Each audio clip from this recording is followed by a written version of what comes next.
नमस्कार, आप देख रहे हैं जीबीएन 24 न्यूज और मैं हूं आपके साथ ममता मिश्रा। उत्तर प्रदेश के बांदा में आज हरिजन समाज के लोगों ने जिला अधिकारी को शिकायत पत्र सौंपते हुए अपनी समस्याओं के बारे में बताया।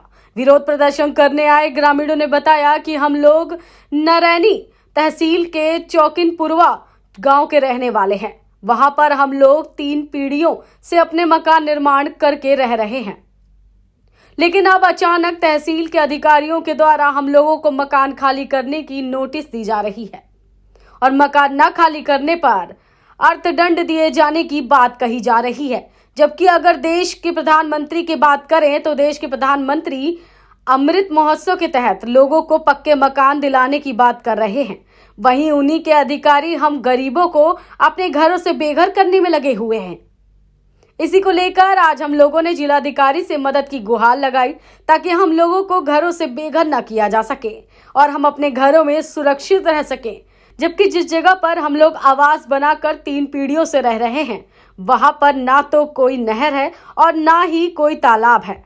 हमारे पुरखों को यह जमीन सरकार के द्वारा दी गई थी, जिस पर उनके द्वारा निर्माण कराया गया था और तब से लेकर आज तक हम लोग इस जमीन पर रह रहे हैं। लेकिन अब सरकार के अधिकारियों के द्वारा हम लोगों को बेघर करने का काम किया जा रहा है। जीबीएन 24 के लिए बांदा से शुभम सिंह की रिपोर्ट। चलो, क्या हुआ है, किस लिए आज प्रदर्शन कर रहे हैं? मैं इस बात को कहना चाहता हूँ कि एक समय 1314 में कुछ गांव सभा यानी हरिजन आबादी की ज़मीन जो छूटी उसमें पट्टे हुए थे, पहले पट्टे हो गए थे, तो उन पट्टों की नापों के लिए एक एप्लीकेशन दे दिया गया। वो एप्लीकेशन देने के संबंध में तो वो लेखपाल आ करके नाप तौल करने लगा। नाप तौल करते समय उस लेखपाल को कुछ लोगों ने जो जैसे छिड़ाए हैं वो लोग जा करके उसको धमकी घुमकी दे दिया। जब धमकी घुमकी दे दिया तो वो लेखपाल भुका करके और भाग गया और वो इतना ज़्यादा बात बताओ, कथा ना। हरि बाबू, क्या है मामला, क्यों आप प्रदर्शन कर रहे थे?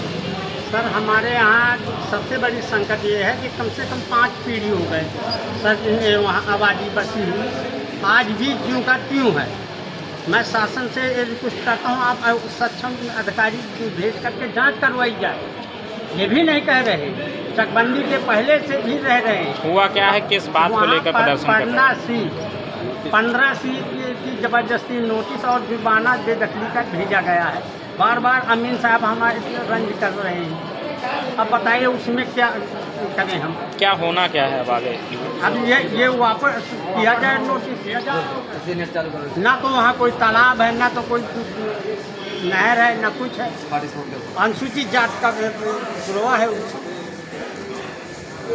एक तरफ मोदी जी अमृत बरसा रहे हैं, दूसरी तरफ बेदखल कर रहे हैं गरीबों को।